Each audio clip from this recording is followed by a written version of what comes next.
What's up, everybody? Master of all things here, back again with another video. Not today. I think this one's gonna be a good video. This one I might be 3 decimals higher with my voice today, just because the amount of passion I'm gonna have for these fighters is gonna show during this video. And as you can see in the title, I'm gonna talk about some fighters who I'm praying are gonna lose, who I'm hoping are gonna lose. And as you can see there in the guy we're showing, I don't have him in the video, but he's an example already right now. He's a dickhead, spoiled, does not deserve it. Just look at this real quick, okay? All right, and just search up their winning records and then just come back and then see why he doesn't deserve it. But today we're gonna talk about some fighters who I'm praying that just do not get a win, out the rankings, retire. I do not like them personally. All right, let's get started. Gene Silva. Now people are gonna say, why do you hate Gene Silva? He has arguably the best, the most entertaining fighter style in UFC right now. Two things can coexist. One, he has the best fighting style in UFC right now, and two, he's an absolute asshole. He's just a loser. I hate him. His personality is absolutely dog shit. The way you see in some of these interviews, the way you see him talking to people, he just looks like someone who just does not, like, I do not want to talk to this guy. This guy's like, if I talk to him in a certain way, they're like, huh? And then just body shots me. I'm like, bro, I'm not fucking with you, gang. I'm sorry. I'm not gonna say some political stuff, but certain people also have that too. they're not invalid for having those type of critiques on him. And generally, he's kind of a dickhead to people. One of his team and him were trying to start something with him, and look how it ended. Now, granted, Diego Lopez was kind of getting shitted on in the second round, but it doesn't matter. He's getting a fight with Arnold Allen, and as much as I hate this guy, he's probably gonna beat him. But if he gets a rematch with Diego Lopez, if he fights Mosvar or Volk, I think they just style on him again. Well, for Diego again, but for Volk and Mosvar, I think they're gonna decision him, which I hope. I hope they have a boring ass decision with him, because I want this exciting or farming loser to lose in the most embarrassing way possible, as he did to Diego Lopez, as he did to my GOAT Diego Lopez. Now, or Arnold Allen frauds this motherfucker and then sends him back to the shitty ass fighting nerds. I'm sorry. The fighting nerds coming up were like probably the most chill people coming up, but once they started getting this attention, Kyle, Rufy, and him started getting all these attentions. All of a sudden, they start wanna try talking all this shit now. Kyle with Mavov, Rufy with Islam, and now him with Diego, and I think there was someone else, but he had it with Bryce Mitchell, but Bryce Mitchell's also just kind of like stupid as fuck. Like, obviously, he's the most easiest to make fun of because it's Bryce Mitchell. I'm praying this guy loses. I am Eddie Brock from Spider-Man 3. I am praying this man loses. On to the next guy, Yair Rodriguez.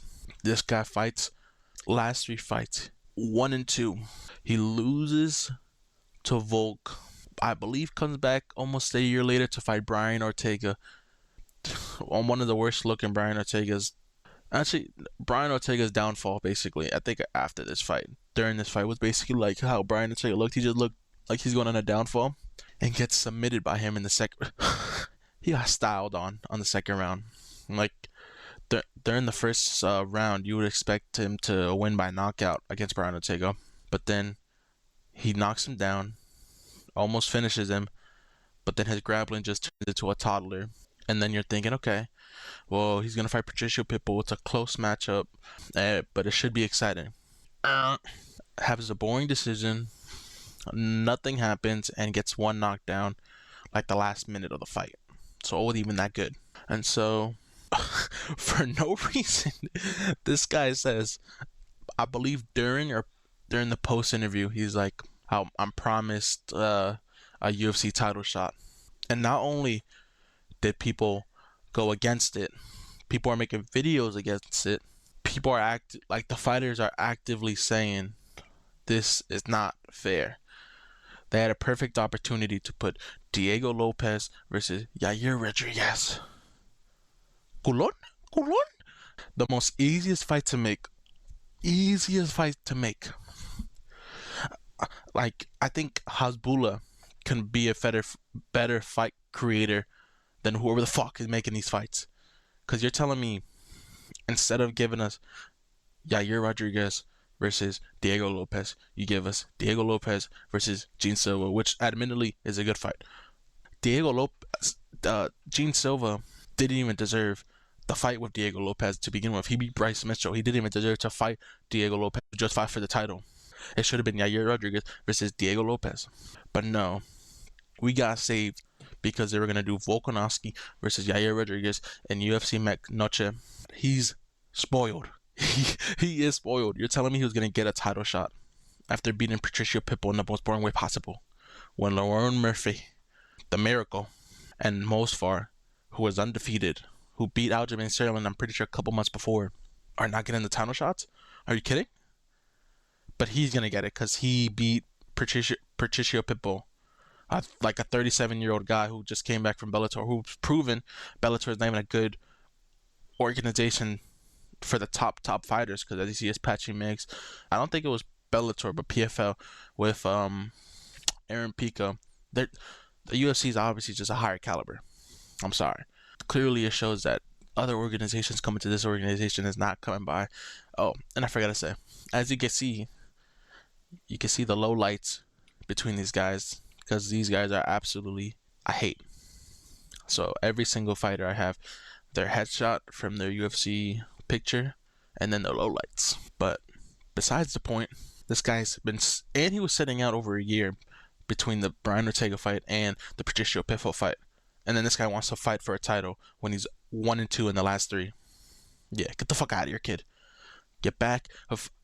Go fight Aljamain Sterling in the fucking Apex, little bro. That's what you deserve right now. Alright, next person. MVP. Now, people might disagree. People might disagree with me because they think MVP's this cool fighter. Like, oh, he aura farms. He's fighting. He's styling on these motherfuckers. And like Gene Silva, 2 things could be true with this guy. He does style on them, but he is boring as fuck. Holy shit, he is boring. I'm sorry, bro. I'm sorry. I do not like this guy. The way he talks about his... There's another guy that's coming up who might make more angrier. Who's gonna make me angry as fuck. But this guy does nothing. He does nothing during his fights. Oh, my bad. During the Jared Cannonier fight, bro, he ruined the momentum of that card because of how boring the fight was. It's always the same thing. I think every single fight's almost been the same thing. Where the first, no, every single fight, he just jumps around, does a little, and then backs away, and then prays that he lands a 1-2, and then knocks you down, and then just aura farms you to get back up. If you watch his fights, those are the only moments you're actually looking at. If you watch the whole fight, you're like, okay, bro, so what is gonna happen? What's happening next? He's so low output that Jared Cannonier did the most total strikes. People don't want to hear it, but he's arguably the same tier as Leon Edwards. Arguably, I know people might hate me, but if you really think about it, they both fight really boring. They both just win to decision. MVP doesn't win decision. Okay, I'll do. But they both are decision mostly. Like most of the fights do end in a decision. They both kind of suck in grappling. In the third, Ian Gary and Jared Cannonier, Ian Gary, he got grappled the whole fight. That's how he lost. And then in Jared Cannonier, he got grappled, I believe, in the last minute in the second round, and then entirely of the third round, he basically got grappled. And then low output. The other guy might have. It's just crazy how much low output they have. I really hope Leon Edwards versus MVP does not happen. Yeah, I'm praying it doesn't. It's probably gonna be boring. Probably gonna be boring, bro. I'm sorry. I'm sorry. It's gonna be boring as fuck. And he's pushing for the fight for Leon Edwards. But I know for a fact the motherfuckers, as soon as that shit happens, people might be hyped about it because they're gonna be like, oh my god, it's gonna be a crazy. Actually, no. I think everyone knows it's gonna be boring as fuck. I just don't like his fighting style. Honestly, I don't like the way he talks. If you took away the aura farming clips, that's he just rocks one person during the whole fight and then just squeaks out as a 29, 28, 30, 27 barely. That's all he does. I'm sorry. That's all he's been doing the whole UFC. Against Kevin Holland, he did do good against Kevin Holland. Against Ian Gary, he got grappled. It was boring too. So, and then against Shower Bullet, it was slightly entertaining. Actually, no, it was mostly just boring. And the same thing with the Jared Cannonier fight. He's just not as entertaining. And then people are hyping him up for the for this masterclass. Oh my god. Did you see the way he did the 1-2 against Jared Cannonier and then Orr farms him to get back up? Oh my god. Give him the title shot against Hamzat. He will 1-2 him. Please don't. Please. He is overrated. He is, bro. He is overrated. As soon as anyone in the top five, I think, beats him. Ian Gary, clearly top five material, beat him. I think Shafkat would beat him. Kamaru could probably beat him. I think most Sean Brady could maybe beat him. Michael Morales, I think, beats him. Michael Morales is huge, so I think he can manhandle MVP. Who else in the middleweight? I think Hamzat easily beats him, and Mavov. I think it's a 50-50 with Mavov and Kyle Baralio. If they use their wrestling, I think they win, but I'm not sure. I think Anthony Hernandez beats him.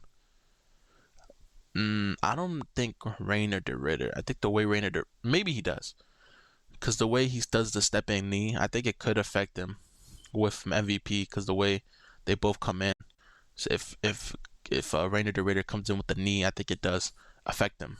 But he does beat anyone below like the top 10.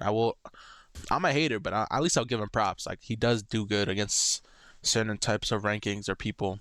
I'm not delusional, but I don't like him. So that's all I'm gonna say for MVP. That's for now. Let's get on to the next fighter. Cyril Gone.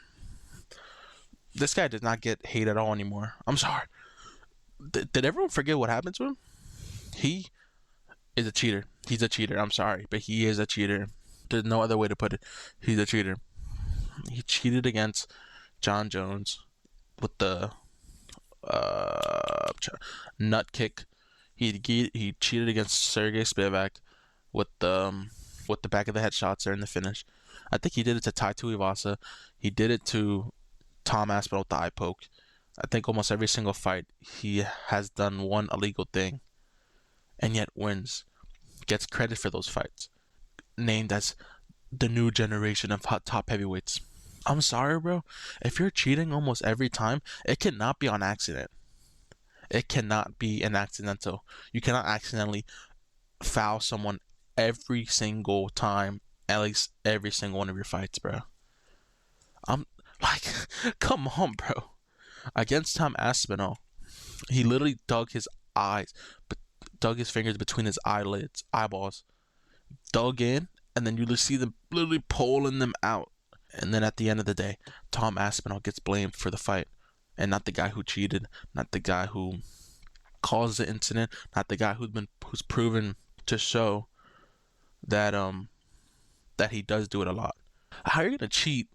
I think he cheats on average the same amount as John Jones. If he would have the same length of career of John Jones, he definitely would have the same amount of fouls he has as John Jones. It's actually just crazy. And he gets away with it. No one gets mad at him for the incident anymore. I feel like no one does. People get mad at Aspinall. People literally in the comments, yo, you're still dragging it. Like, yo, if I got fingers in my eyeballs by a fucking guy that clearly cheats almost every single fight, of course, bruh. But nah. of course, Tal Masvidal gets the hate for it. He got booed and everything, but clearly Cyril Gahn can just walk away with the purse money free. Dana White fucking apparently likes him because I don't know why he didn't get punished for it. But I guess I don't know.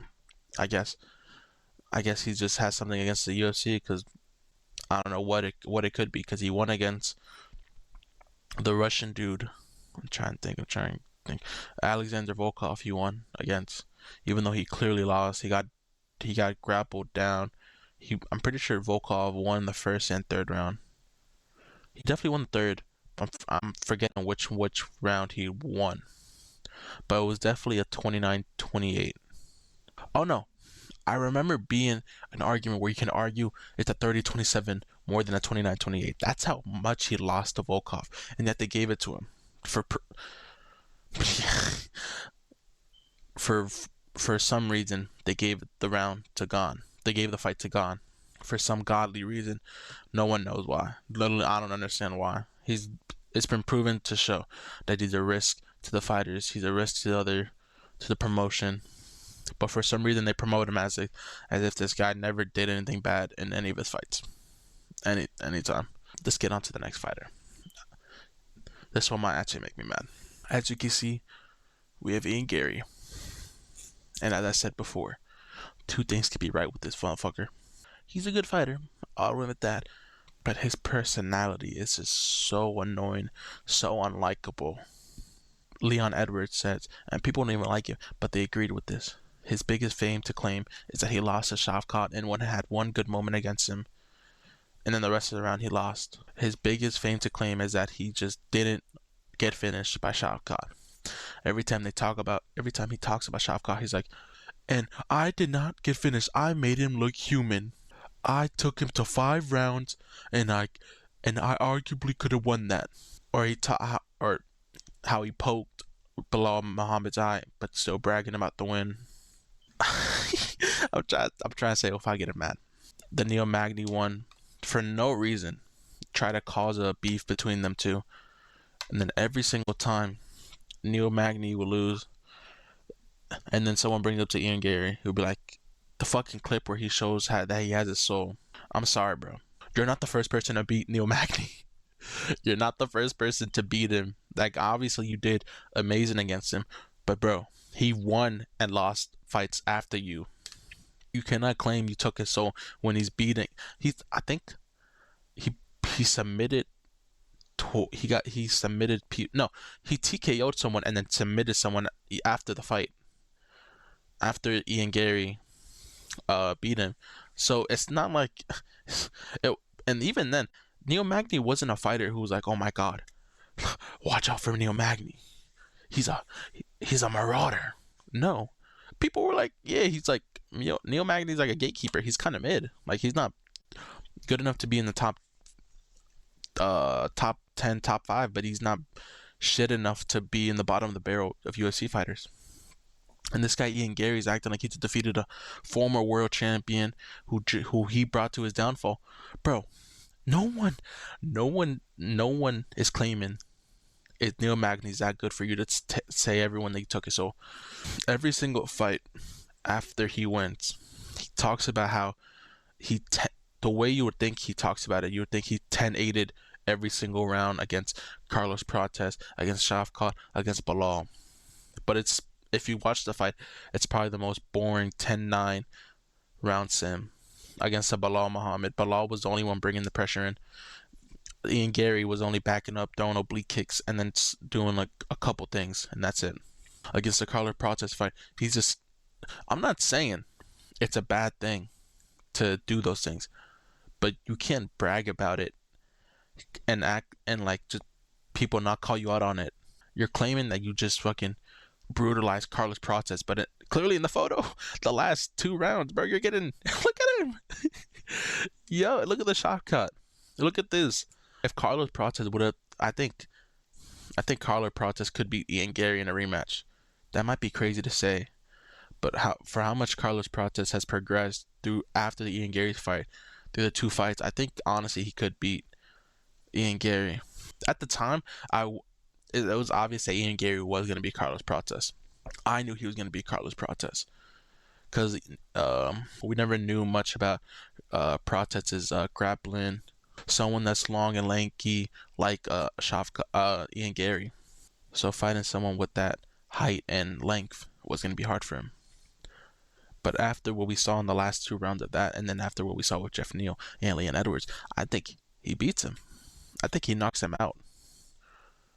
I truly do. And then it's just, I'm sorry, bro, but like you can Elliot Deporia, you can hate on him, but you cannot claim, like, you can maybe hate his character, but you cannot hate anything he says about fighters or in the UFC. He does what he does. He does what he says. So you cannot, like, if when he was talking, I'm gonna knock your freaking head off. I'm gonna take you to the shadow realm. I'm gonna believe, bro. I'm gonna believe him. I'm sorry. After what we've seen, yes, I'm gonna believe anything Elliot Taporia says. But for Ian Gary, like, he's something he says like, I'm going to prove, I'm going to master class this guy, and then puts up a boring 30, 27, 29, 28. I'm telling you, bro, Carlos Prates will KO him if they ever rematch. I think if once he loses to Islam, Ian Gary, I think he might. I think eventually they're gonna have a rematch. I think Carlos Prates might fight. Is definitely gonna fight one more. Maybe fight for the title, and then maybe they fight for a rematch. That's my prediction. I think they're definitely gonna have a rematch, and I think Carlos Prates is gonna win. I think Prates, unironically, is the second best fighter in fighting. I think it's Gene Silva, Carlos, Braulio, and then Rufi. I think Rufi's grappling is really what fucked him up. It's just that he's just not that good of a grappler. When you're the favorite against BSD, and it's shown like how easy it is against BSD, or what people thought against the Moicano, and then the thing, bro, you should win. Braulio, I think it's overrated. He's boring. He just puts up the only thing you can show is the Paul Craig one, and that's it. You can't really show anything else. And then Prates and Gene Silva, I think, are actually two of the talented fighting nerds. Except the point. I think I'm praying. I hope. I'm praying that he believes that Bilal Muhammad grappling is just going to be the same as Islam. I'm praying he does. I'm putting my life savings that he does. Because when he's in that ring, when he shows up against Islam Makhachev, I want him to think that he's the same as Bilal Muhammad. That the way they start the takedowns, the way they fight, the way they stance, I pray that he thinks they're the same. Because when he gets in the ring with him, once he gets taken down, once he gets controlled, once Islam Makhachev submits him, once he fucks him up, I'm going to be the most excited hate watcher of all time. I might even stream that shit. I'm gonna stream him get it. Actually, I either want Ian Gary to lose by a boring 50-45 or an instant knockout. That's what I want. I don't want you to get submitted. I want you to get knocked out. I need you face planted. Carlos Prates could have done it, but he was too scared. Islam Makhachev, we are praying for you. we need you to kill him. Okay, maybe not that. We need you to destroy him. As you can see during these pictures, I slightly dislike him. With Cyril gone, MVP, I showed their headshots, but as you can see, I only showed him his low lights. That's how you know how much I hate him, how much I dislike him. Every single one of these fighters lose with Ian Gary, with Cyril gone, with MVP, Yair, Gene, all for different reasons, but I want the same outcome. That's gonna be it for the video, guys. I'm trying to show a little bit more personality with every video. Trying to have my volume up. I know I'm whispering because I don't want anyone to hear me while I'm recording. Almost every single time I'm recording, like, my room isn't soundproof, so if I talk a little loud, they're gonna hear me. So I know I'm not talking loud, but it's just because of that reason specifically. But yeah, guys, this one's gonna be posted on Monday, and I should have a video set up for Friday. I'll see. I'm still trying to decide if I want to start a video Thursday or Friday. and then I'll do the video Saturday and Sunday. I think that's what I'm gonna do. Just so the weekends you guys are watching these videos, and then the weekdays I come back from work, I can the pre-recorded videos are gonna be set up for Monday and then Thursday, Friday. So yeah, guys. Thank you all for watching the video. I promise I'll try to make a more consistent schedule. But yeah, guys, I'll see you guys in the next video. Bye bye.